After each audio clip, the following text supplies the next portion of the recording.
Rolling. Come on. All right, we're here today with Chad Wesley Smith, and he's going to clear up some issues about programming. I think there's a lot of confusion about just some of the basics, and he's going to kind of walk us through that. And a guy with a 959-pound squat in knee wraps knows a thing or two. It's been awesome having him here so far. He's taken us through a squat, he's taken us through a bench, taking us through a deadlift, and now he's going to teach us how we can actually plan out our routine. So here we go. So the first thing that we want to talk about. Where'd you get that from, Silent Mike? That's amazing. You came prepared. Had it in my back pocket. God damn, you're on top of shit today, boy. Boy? What? First thing I want to talk about in regards to programming is the idea of specificity, and it's probably the most important principle in programming. And specificity really just means, how similar the exercise is to the competitive movement. So for powerlifters, the competitive exercise is squat, bench, or deadlift with your competition equipment for 1 rep. All right, so any change from that is going to be variation. All right, variation and specificity could be used interchangeably, just kind of two sides of the same coin. So if you're new to the sport, make sure you know the rules, make sure you know what is asked of you and what equipment you can wear in that particular federation so that you can be as specific as possible. Yeah, so any change from that competitive movement is going to be a degree of variation. So doing 2 reps, widening your stance, widening your grip. If you compete with a deadlift bar using a stiff bar or vice versa, those are all changes to specificity. And this lovely graphic that I've created here, very graphic, yes, is in reference to an article I wrote called this Pyramid of Strength. And the Pyramid of Strength is really just a way to describe qualification, so how good a lifter is and how experienced they are, versus specificity. So down at the base of the pyramid, all right, it's very broad, it's very general training. And as we move up the pyramid, with the athlete becoming more and more experienced, more and more qualified, the pyramid is going to become more focused and more specific. So, the base of the pyramid is day 1 in the gym. And if you think back to that time when you were lifting, you're getting your beginner gains, there was all kinds of different exercises you could do to improve. You could high bar squat, low bar squat, front squat, box squat, leg press, hamstring curl, leg extension, lunges. Like, you could just think about squatting and your squat was going to go up. But as you get better and better, those gains become harder to come by. So all the way up at the tip of the pyramid would be, the greatest powerlifter of all time, for raw powerlifting, Andre Milanichev, 2469 total, and Milanichev does the most specific training possible: squat, bench, and deadlift, with very, very small variation, really only changing his set rep schemes. And at this point in his career, as far as I know, virtually no assistance work. So he does extremely specific training. It's important to point out that he did start out with some assistance work to help build up that general base that he's talking about. Yeah. So, and that's really one of the important things to understand about lifting on the internet and the information that you get, is that the training that I do now, or that Mark does now, or Milanichev does now, or Brandon Lilly, or Dan Green, or anyone out there, is not necessarily the training that they did to get there. So myself and everyone listening to this is somewhere between the very, very tip of the pyramid, we're below that, all the way down here. So we're going to need some degree more of variation than the absolute best ever in the world. And the degree of that variation is going to be determined by how good a lifter you are, how experienced you are. And I don't have an equation or an algorithm or anything to tell you, you are right here on the pyramid, or you're right here if you've lifted this weight or that weight. You just need to be honest in your self-assessment, and you're probably a little bit lower than you think you are. And you'll always be a bit safer doing too much general work rather than going too specific too soon. That's a pretty common problem I see a lot of younger lifters making, or less experienced lifters making, is trying to mimic the training of the absolute elite and becoming too specific. Yes, Mark. I have a question for you. You come from an athletic background. You were a shot putter, and you kind of mentioned that you had this athleticism. Now that's something that a lot of people that don't wish to become a big ugly ogre like Chad Wesley Smith and dominate the power. There's a lot of people that want to power lift. They want to get stronger. They want to get better, but they also want to look better. They want to have better aesthetics, and they want to continue to have that athleticism. So for some of those people, they may not want to get too specific, and as you mentioned, it would be a big mistake for them to get too specific too early. Well, overlooking the huge insult of you calling me ugly, because, come on. Yeah, all that can definitely fit in the training. It just has to fit, it has to fit in with the understanding that it's not the most optimal powerlifting training. And that's going to be a lot of people's goals are beyond the scope of just powerlifting, and that's great, and they should pursue those. They just need to understand that by doing more general training, they're not going to be the best powerlifter ever. So, right.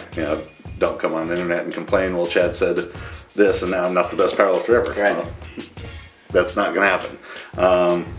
And this idea of specific, general to specific can be extremely broad in the general sense. Because if we're talking about a 6-year-old kid and how general his training is going to be, it's not just going to be different lifting variations to ultimately become a powerlifter. It could be gymnastics, swimming, track and field based drills, much more broad things before they eventually become whatever sport they're going to play. Right. A great example of that is Ilya Ilyin. He's the best weightlifter competing in the world awesome right name. now. Yeah.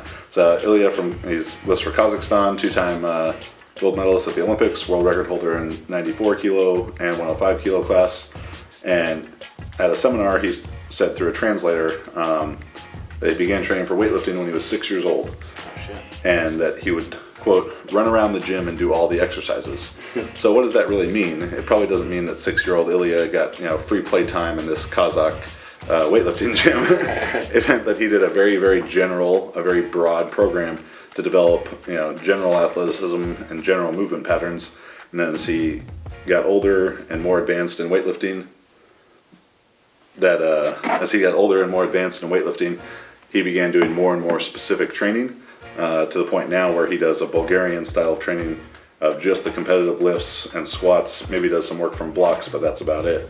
But if people have more general athletic goals, yeah, they can certainly include those other movements in their training. Let's say somebody wanted to be able to still play pickup games of basketball or something like that. Would there just be some different things you would include in their training that might look a little different than a powerlifter? Oh, definitely. And if their ultimate goal is not powerlifting, the idea of specificity it totally shifts. I understand. The principle still applies, but what it's specific to is different. Right. Specific exercises for a football player are different than specific exercises for a powerlifter, than for a shot putter, which I formerly was.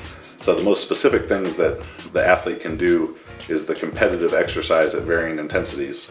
For a football player, the competitive exercise at varying intensities would mean scrimmaging, 7-on-7, half line run. For a basketball player, 3-on-3, different fast break drills. For a shot putter, throwing different weight shots, overweight, underweight. And then for the powerlifter, it's a lot more cut and dry because it's just variations of the squat, bench, and deadlift. Right.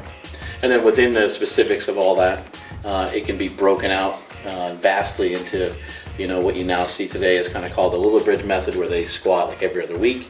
And then you have a different take on things where you like your training to be a little bit more frequent. Yeah. So the other big consideration to make in your training is this relationship of frequency and volume versus intensity and specificity. And frequency and volume are really going to have an inverse relationship basically at all times. If you're doing high frequency training, it's going to need to be relatively lower volume, with minor exceptions, doing something like a Bulgarian style. You guys kind of just understand what he's talking about there. Just the more times you go to the gym, probably the less work you're going to do in that one session. Mm-hmm. But overall, it's going to look like a lot more, especially if you squat 3 times a week. Yeah. So frequency is how often the exercises are done. Volume is the total amount of weight moved through that session or that week or that month, and then intensity is the percentage compared to your 1 rep max. Then specificity we already discussed. Do you have an idea of what that looks like? Have you calculated out some of your numbers? The volume of going, let's say twice a week. I don't mean to put you on the spot too much. The volume of going on a twice a week program versus like a 3 time a week thing. Yeah, I can tell you the first month. So the first microcycle of my meet peaking training, I'll do about 104 work sets of squats and deadlifts in that 3-week period. So 3 weeks hard, 1 week down.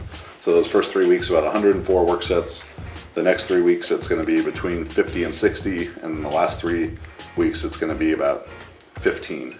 Right. And so it's a pretty drastic reduction. Yeah, but that's a huge reduction. Yeah, that first 104 work sets, that is a massive number. I'm building a lot of muscle there, a lot of special work capacity, and getting a lot of practice at my sport. That's something for people to understand too, what they're capable of from a volume and frequency standpoint. Yeah. That's 104 sets for me, and every single work set. I'm only talking work sets here. It'd be 150 sets probably if we include warm-ups.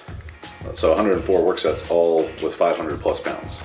Even today, when Chad was squatting earlier today, kind of asked him a few questions about the squat, and he's very calculated with the different things he's trying to do, getting himself tight, and when he was teaching and coaching me and Mike on how to squat. But when I was kind of asking him some things about what he did, it was so ingrained and so in tune into his body from the amount of work that he does. He's like, I just kind of just go down at this point and come back up with it. And your body's so used to it at this point. You're not really thinking about knees forward, hips back. This needs to stay up, and everything's kind of just locked in. You're almost pre-programmed to stay that way and do that way. And that's what you want to do in training. So when you get to the meet, you don't have to think about every little technical cue. It's just the way you squat then.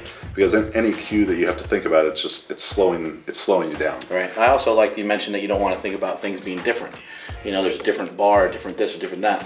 That is going to happen in contests. So you got to just be prepared for it. Definitely. And with the amount of volume, the amount of work that you do, I would imagine that probably helps a lot because you're just so strong that it probably doesn't really make too much of a difference for you. And you're so confident because of all the amount of work you put in. Yeah, and the same thing that Ed was saying when he was on here a couple weeks ago. You don't want to be the first guy down the street after the snow. Yeah. You get rep after rep after rep, and good rep after good rep after good rep. It's practice, and that's just the way you squat. That's the only way I know how now, and that's what we're really looking for. So you said, in your first, 3 or 4 weeks of a lot of volume, a lot of frequency, maybe 100 working sets. How many of those would you consider like a grinder, or how many are you trying to move all of them perfectly fast? Or are you trying to strain against some weight? Or are you just trying to get work in regardless? Well, I'm rotating through light, medium, and heavy days. So, if we wanted to go by like an RPE kind of scale, the overwhelming majority of the work for me is going to be between a 6 and an 8, maybe 6 and a 9 RPE. So form's pretty much the exact same on every single rep. Yeah, and regardless of the actual bar speed, I'm trying to move the bar as fast as possible all the time, and I'd encourage everyone towards that. Impart maximal force to the bar. Try and move it as fast as you can all the time, and I'm not doing reps where my technique breaks down, and that's we didn't see any reps today, even with 715 high bar, pause, squat, and just sleeves. They were still all relatively the same. Yeah, and I think that's got to be the goal for everyone to make that their technique. It's not. I talked about this the other day, that people have this expectation of a max lift technique is going to break down, or it's supposed to break down, and good technique is good technique because that's what helps you move the most weight. So if there's a technical breakdown, you could have done more weight had the technique stayed perfect. Right, and usually it just means that you were stronger as well. Like the two come together. Yeah, the technique is breaking down because of some relative weakness in you. So. What about like through your warm-ups and stuff like that? Like let's say the day calls. Well, before we do that, what are the percentages for you for light, medium, heavy? What does that represent? Light day is going to be 55 to 75% as I move through the course of the whole meet training cycle. Medium days are going to be 65 to 85, and the heavy days are going to be 75 or 80 up to 100. Do they all move up as the meet gets closer? Yeah. Okay. And then, so what do you do like on a day like you're asked to do a heavy set of 4 or multiple sets of 4? Are you doing singles? Are you doing sets of 4 all the way up? In your warm-ups, I know some guys like to conserve energy and sometimes just hit some singles in the warm-up.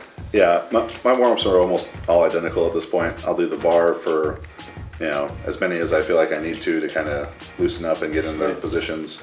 Then it's usually 135 for 8 to 10, then 225 for 5, 315 for 3, 405 for 2, 495 for 1, 585 for 1, and whatever I need to after that. Depends what the day calls for. So a lot of singles in your lead up to your actual working sets, whether those are singles or those are sets of 6 or sets of 5, it's still a lot of singles in the warm-up. Yeah, I mean 5, 3, 2, 1, 1. Right. Yeah, Gotcha. depends how high the weight's going to be. Right. Do you suggest everyone do that, or is that just kind of you're at a pretty elite level now? Would you suggest someone where their working weight is 315 for 5 sets of 5? Keep it simple. Would you suggest them kind of doing 5s all the way up, try to catch some volume if they can? Yeah, that's definitely something to do, or to make smaller jumps. Jump 20-pound jumps or quarters instead of plates at a time. Doing sets of 3 all along the way. You don't want to do so much in the warm-up that it's going to reduce the quality of your work after that, but that's a great chance to practice good technique and to ingrain those proper movement patterns. So doing a little bit more volume in the warm-up can definitely be a good thing. Going to back to kind of specificity. Straight bar, straight weight, 1 rep max, squat.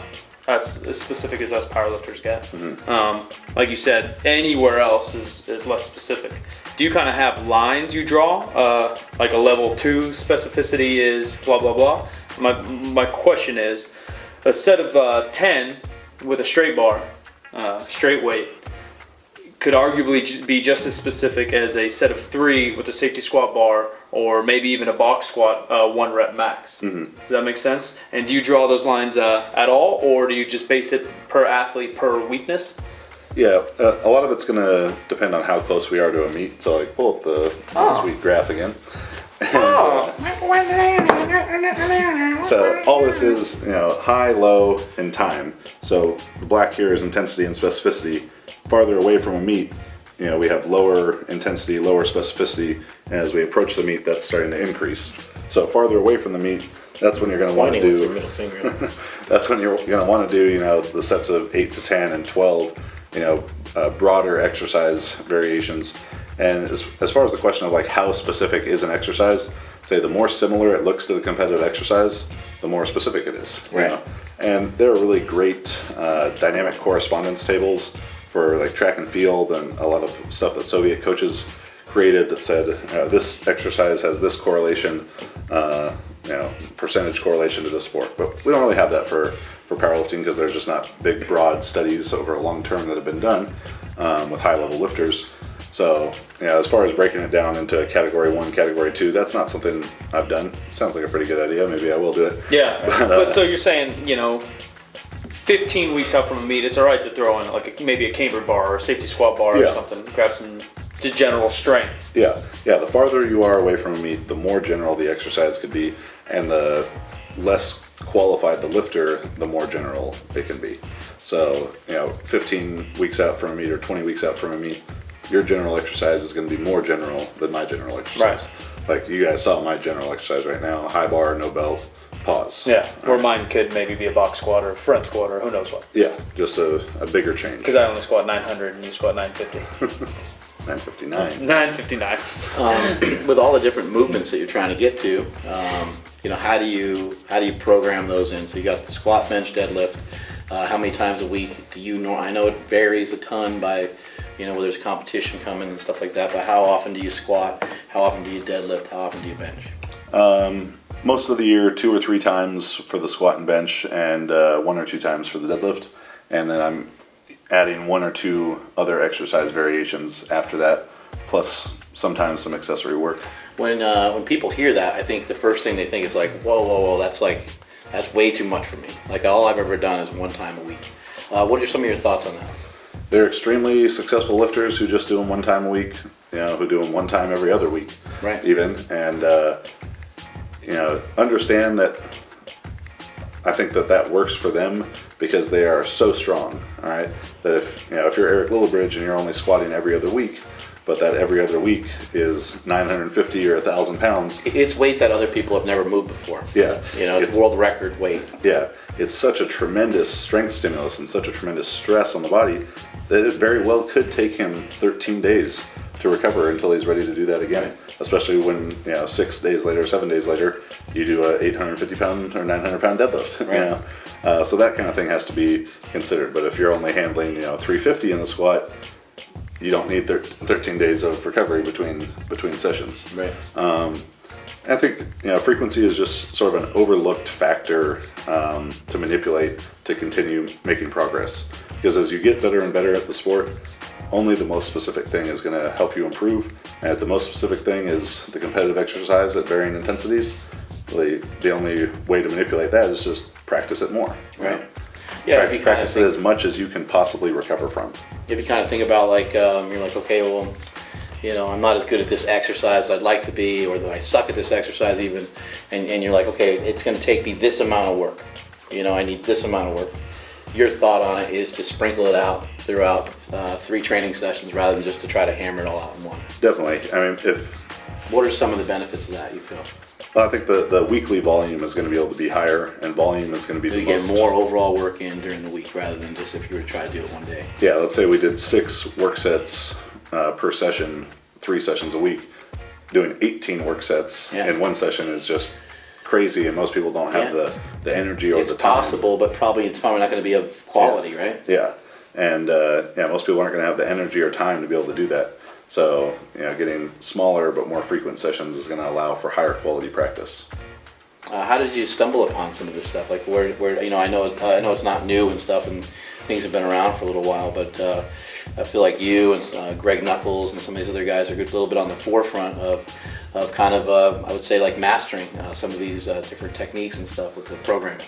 Well, as far as being on the forefront, I mean, I think guys like Sheko and Olympic weightlifting coaches, we're really been doing this for a long time. 50 years ago. Yeah. Something like that. Yeah. But that's still pretty new. Yeah. In the scheme of things. Yeah. 50 years. Well, and also it's a little bit newer in powerlifting. Like I've been in powerlifting for a long time, and there was a lot of guys that would just do all their training session in one day. Mm-hmm. They would bench, squat, and deadlift in one day, and they would have like a week off, and they would rotate light, medium, heavy between. Don Reinhardt trained that way. There's a lot of guys that train that way. So, this style is a little different. Yeah, part of it was just looking at the training of other athletes in other sports. How could those principles be applied? Some just experimentation, and and trial and error, I think, is going to be the biggest thing. But there's a lot of great information out there. A lot of really smart coaches, guys who are a lot smarter than me. People have been really big influence on the way that I train. James Smith, the thinker, I had the good fortune to employ him for a year, and that was like beyond a master's class. Yeah, and, he's super smart. Sitting across the desk from him and seeing him put these ideas that we read about in super training and science and practice, and everyone says, "Oh yeah, I read that," but they had no idea what it meant. Right. He actually understood what it meant, and I would put it into practice. And once he did that, I understood what it meant too. Dr. Mike Israetel is one of the guys who I really talk about training a lot with now. Greg is a phenomenally smart guy as well. Right. With some of the information that you've been putting out, what do you think people get the most confused about? Is there anything in particular where you're like, I don't know why people keep saying that, I tried to preach it this way? Yeah, the specificity is probably the hardest one to understand because, like I said, I don't have an equation to tell people how specific they need to be. Right. The other one is going to be the concept of maximum recoverable volume, and that's really just how much work can you possibly recover from. And the only way to, there's no equation for that either. The only way is to do more and do more and do more. And if you see a reduction in performance, then do less. Right. And then do more and do more and do more and then do less. And, people want things handed to them, and the only way that you can find out your maximum recoverable volume is to train as hard as you possibly can. Right. And we need, as a powerlifter, we need to be efficient at that one rep. Mm-hmm. And so, with doing multiple reps and kind of having light, medium, heavy day, how does somebody become more efficient at the one rep max or even the lower rep ranges? Is that something that's prescribed, often throughout, one of your programs? Yeah, so that goes along with the idea of specificity increasing over time. Right. So earlier on in the training cycle or in an off-season cycle, we're applying the concept of phase potentiation, which is using one training cycle to increase your potential for the next training cycle. So that's when we're going to want to get big and fit, and then we get strong, and then we get good at powerlifting. And the good at powerlifting part is the peaking, the one rep. And so the reps just keep cutting down over time, and your fitness just keeps improving along with the specific fitness to powerlifting. So as you go into a powerlifting meet, you want the volume to drop down. Yeah, there'll be a pretty significant drop in volume. particularly into the peaking phase, the very, very end. That's another thing that a lot of people screw up, I think, is how to properly peak. People use that word a lot. You want to maybe define that somehow? Yeah. Peak? Peaking for a meet? Yeah, peaking for a meet is having the highest level of fitness and the lowest level of fatigue possible on one particular day. Which is our case, powerlifting day. Yeah, Meet day. the day of the meet. That's the only day that it really matters how strong you are. I take a lot of pride in myself of peaking very, very effectively over the entire course of my powerlifting career. My meet totals average out to be about 7.5% higher than my training totals for that training cycle. I do a pretty long peaking plan, really starting to have a huge reduction in intensity and volume about 14 days out from the meet. But the length of the peak, the taper at the end of the peak, it's important to understand that the bigger you are, the stronger you are, the longer you're going to need to reduce fatigue. So what I normally prescribe for guys is a 5 to 10 day taper, and for females is a 3 to 5 day taper. So lighter weight class guys, even if they're really good, are going to take a shorter taper than heavier weight class guys. And the same thing, smaller females going to take a shorter taper than larger females. And the females, because of less muscle mass, less testosterone, become detrained more quickly. So they need to take a shorter peak with that. So lighter weight guys or even girls maybe taking their opener 90%, 95% week out? Yeah. Something like that? Yeah, I usually take the last bench. Last heavy bench is going to be like 4 to 10 days out, depending on size and gender. Last heavy squat is going to be 7 to 14 days out, and last heavy deadlift is going to be 10 or 12, maybe all the way out to 20 days out from there. And a lot of that's being guesswork, and you work with the client on just nailing it just right. Yeah, I mean, you should be able to make a pretty educated guess, right, plus or minus one day, just based on how good a lifter they are, gender, size. But there's a lot of factors to take into consideration, beyond just the weight room.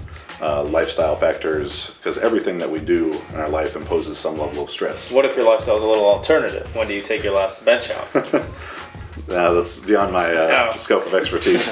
But yeah, all that stuff is something to consider, because if someone has a manual labor job, they're going to have higher fatigue all the time than someone who works a desk job.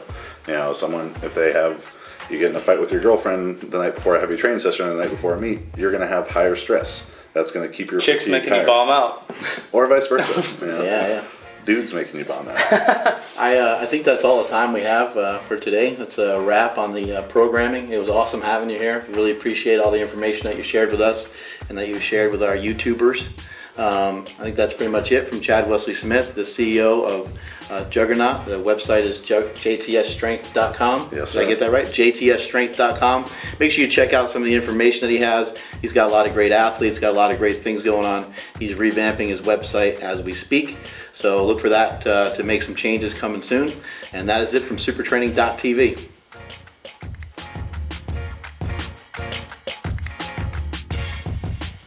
I think we just confused the fuck out of everybody.